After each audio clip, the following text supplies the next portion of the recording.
ഇന്ന് തറവാടിന്റെ പിറകുവശം ഒന്ന് വൃത്തിയാക്കി പാഷൻ ഫ്രൂട്ടിനും മുല്ലവള്ളിക്കും ഒരു പന്തൽ കെട്ടിക്കൊടുക്കാമെന്ന് കരുതി. പന്തൽ പണി തുടങ്ങുന്നതിന് മുൻപായി തൊട്ടടുത്ത് നിൽക്കുന്ന ചെടികളൊക്കെ ഒന്ന് കോതി മാറ്റുന്നുണ്ട്. മൾബറി അത്യാവശ്യം കൂടുതൽ വെട്ടിമാറ്റിയാലേ ഉദ്ദേശിച്ച രീതിയിൽ പന്തൽ കെട്ടാൻ പറ്റുള്ളൂ. കൂട്ടത്തിൽ നമ്പ്യാർ വട്ടവും വെട്ടിമാറ്റി.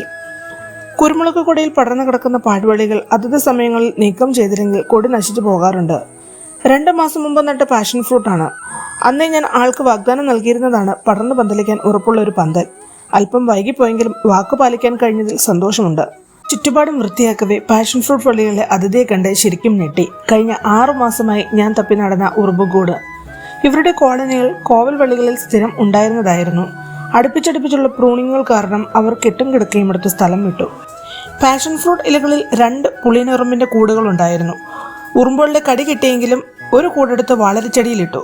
ഇത് നല്ലൊരു ജൈവ കീടനിയന്ത്രണ മാർഗമാണ്.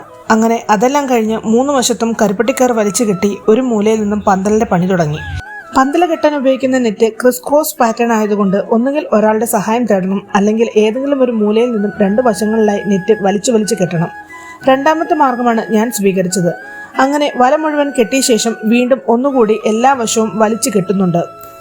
മാസത്തിൽ 1 പ്രാവശ്യമെങ്കിലും ഈ പന്തലിന്റെ കയറുകൾ വലിച്ചു കെട്ടിക്കൊടുക്കണം. അങ്ങനെയാകുമ്പോൾ വല നന്നായി വലിഞ്ഞിരിക്കും, കേടുപാടുകൾ ഉണ്ടാവുകയുമില്ല.